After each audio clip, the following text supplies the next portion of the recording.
আসসালামু আলাইকুম। আমার মা আজকেও চলে এলো তালের বড়া পিঠে নিয়ে।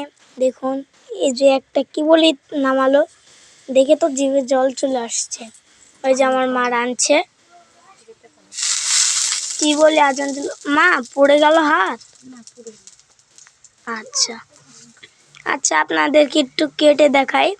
মেলাক্ষণ লাগবে, তো 1 ঘন্টাও লাগতে পারে।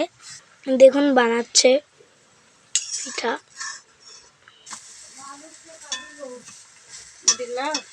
গ্যাসের চুলা পানি হচ্ছে, তো এই জন্য গ্যাসের চুলায় রাঁধেনি। এই যে দেখুন বড়া বানাচ্ছে আমাদের।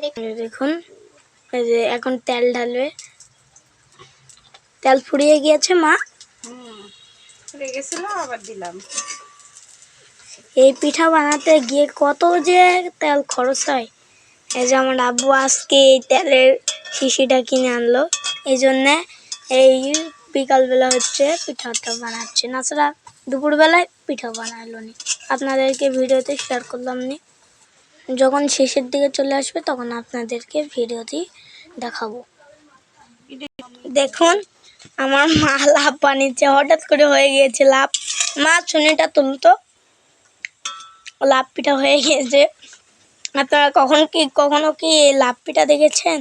রান্নার শেষে দুটো আছে, এটা হয়ে গেলে আপনাদেরকে খুলে দেখাবো। এই যে দেখুন এটা হচ্ছে শেষ পিঠা। আমি আবার আমার লোভ লাগছে, তাই আমি একটু একটু করে খাচ্ছি। আপনারা কেউ নজর দেন না। এটা শেষ পিঠা, আপনাদেরকে ভেঙে দেখাবো। ও না না, ঠিক আছে ঠিক আছে। আমার 10 টাকা রাজুরের বাটির সনিক দেই তো, মানে একটু মেশিন আমি কাল দিতে করবো। 10 টাকায় ভাবির মনে পড়েছে। ওই ইয়ারে বাড়ির 11 টাকা। দেখুন জুম করে দেখালাম আপনাদের।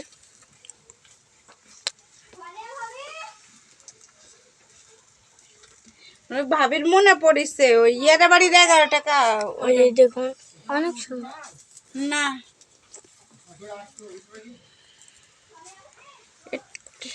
এ সোনিয়া, আমার মনে পড়ছে রে, ইয়ারে বাড়ির 11 টাকা। অনেক সুন্দর হয়েছে, আপনাদেরকে আমি ভেঙে দেখাবো একসময়।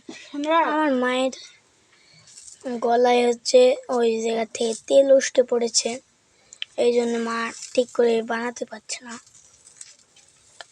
এটা খুবই দুঃখজনক।